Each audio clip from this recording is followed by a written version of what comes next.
25th ranked Miami Hurricanes lose 41-31 at number 12 North Carolina, dropping to 4-2 overall, 0-2 in ACC play. There's a lot to get into with this game. Certainly very disappointing. And it's disappointing in this game, but also because of how Miami started this season. All of the excitement that was built, all of the hope with that 4-0 start in non-conference play where Miami scored in every quarter. They're overmatching their opponents, played well against Texas A&M and pulled away from that one.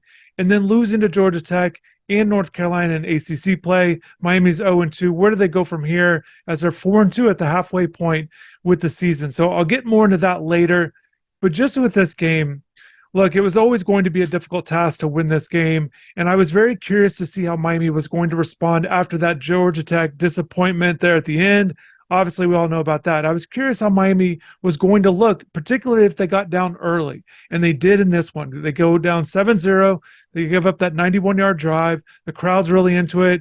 North Carolina's doing well, but Miami responded. They get down to the one. Henry Parrish fumbles the ball, and at that point, I really thought Miami had a chance to really go in the tank with that, but to their credit, they bounce back. They actually get the next couple touchdowns. Tyler Van Dyke throws one to Jacoby George, and also Xavier Restrepo gets one. They're up 14-7.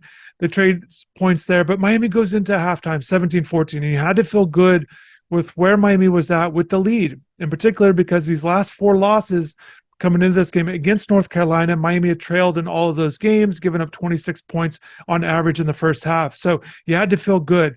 Offensively, Miami was doing enough there. And then defensively, Drake May hadn't got it going. You know, his completion percent wasn't very good at the time, and you had to feel good defensively with where Miami was at. In the third quarter, the game completely changed and went in North Carolina's favor, and that's why Miami lost the game. They get outscored 21-0 in the quarter. They had two turnovers. They were outgained 182-32. So certainly the offense and defense were to blame in this one. It's the reason why they lost the game. You know, Drake May comes out with that opening drive. They get a touchdown, the 56-yard touchdown pass to Tez Walker. He had 3 on the day. I'll get more into that and what that kind of means moving forward. But Miami follows that drive up with a fumbled snap. North Carolina doesn't score any points off that. But then Miami gets the ball back. They have the interception by Tyler Van Dyke. And I thought this was a pivotal point in the game. And it wasn't necessarily the interception. Yes, it put North Carolina in good position at the 23-yard line, but Miami's defense got it to 3rd and 20. And they give up a 33-yard touchdown pass again to Walker. Cam Kitchens there in coverage, couldn't make the tackle. I thought Cam had a really rough day today. He's not playing up to the performance that you're expecting from Cam, and it's really disappointing. I thought the secondary looked very disappointing throughout the day. I thought everybody could have made more plays. Walker, again, with the big day, over 100 yards, May got going, and I just thought the secondary kept getting beat play after play, and that includes Kitchens because he certainly was trailing a lot of guys in the pass game, like I mentioned with this last touchdown, which I thought was pivotal because that put North Carolina up 28-17. However, it was also very pivotal that the next drive, Miami goes 3 and out. So instead of being able to counter that touchdown or either of those two touchdowns, Miami goes 3 and out. North Carolina gets the ball back again, and that's really where the game was decided as they go up with another touchdown. So it's 35-17, and Miami's chasing it the rest of the way and couldn't catch up. They do get the late touchdown at the end, essentially kind of padding stats it felt like at that time. But Tyler Van Dyke, again, you're seeing the totals if you're just checking in. He had over 390 yards passing, the 4 touchdown passes, but I didn't think the offense was nearly good enough, and they couldn't keep up. And again, that third quarter, there were so many key moments. You have to make key plays in big games on both sides of the ball, and Miami did not.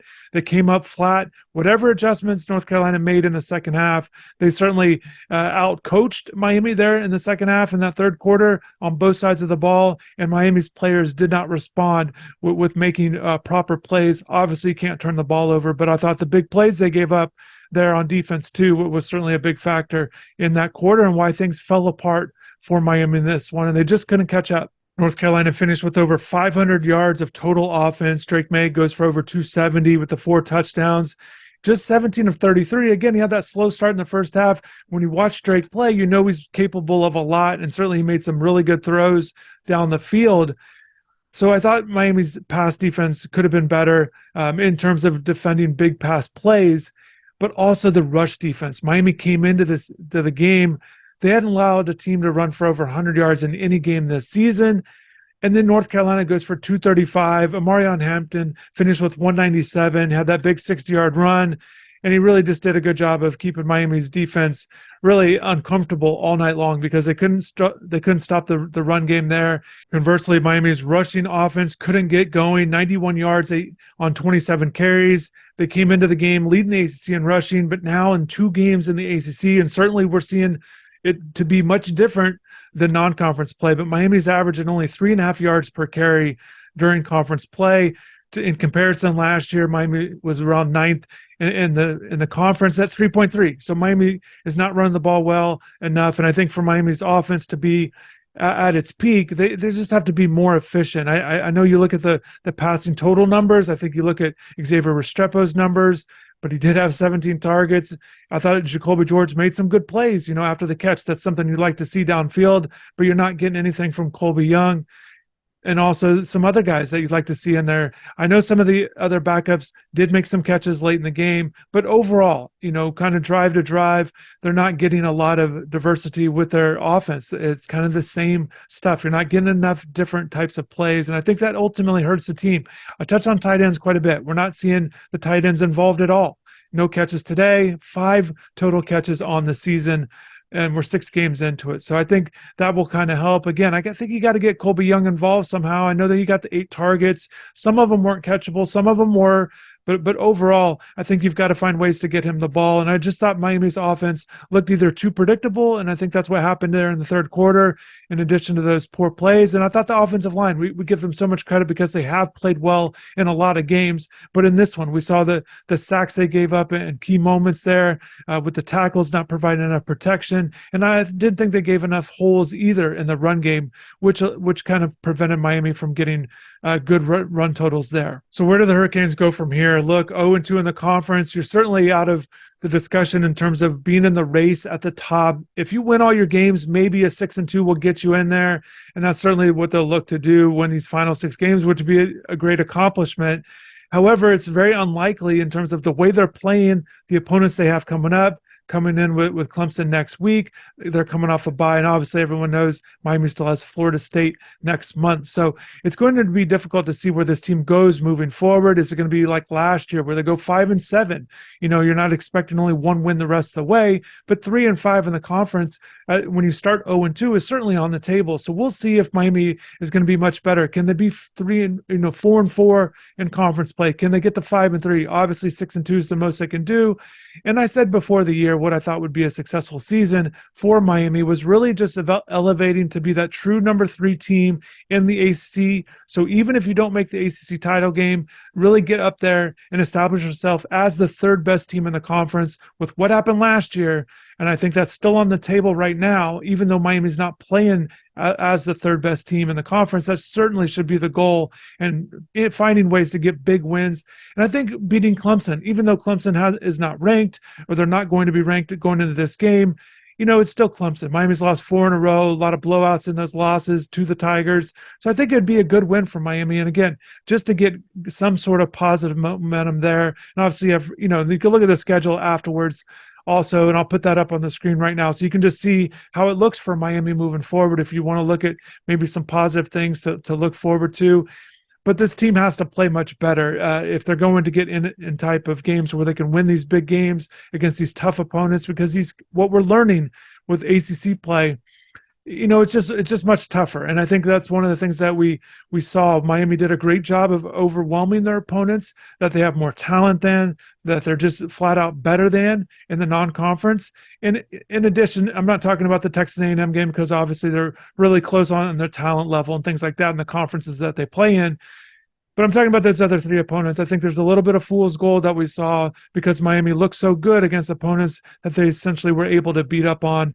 And now we're seeing in conference play, they're not able to do that. And I know everyone might want to point to the Georgia Tech game that should have been a win. And I understand why you would say that. However, the point is Miami did not look good throughout that game against Georgia Tech. So here we are, regardless of what should have happened, what might have happened, what could have happened. Miami's 0-2. They've never been 0-3 in the ACC.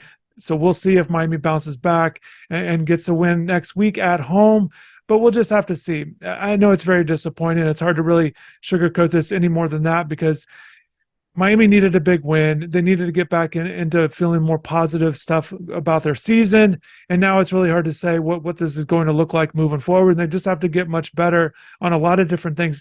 Another thing that I want to touch on before we go, 3 out of 11 on third downs. There's some situational stuff. I've been talking about red zone offense quite a bit lately, but I think the 3 of 11, even though it was only slightly less than North Carolina's 5 of 16, I thought the third down stuff was pivotal. Tyler Van Dyke, only 2 completions on those attempts, 2 of 7, I think. I have it there, 19 yards. But full stats on InsideTheU.com. But definitely drop in the comments. Let me know what you're thinking. I know you're disappointed, as you should be. It's definitely heartbreaking what we've seen with how this season has gone when it started so well. So drop in the comments below. Let me know what you think. What are some key areas maybe moving forward? What are you most disappointed with this team? Thanks for watching the video. Stay tuned for more content on the channel. Hopefully you have a good rest of the weekend. Hopefully it turns around for you and you can get over this loss, even though, again, I understand it's very disappointing. So thanks for watching and take care.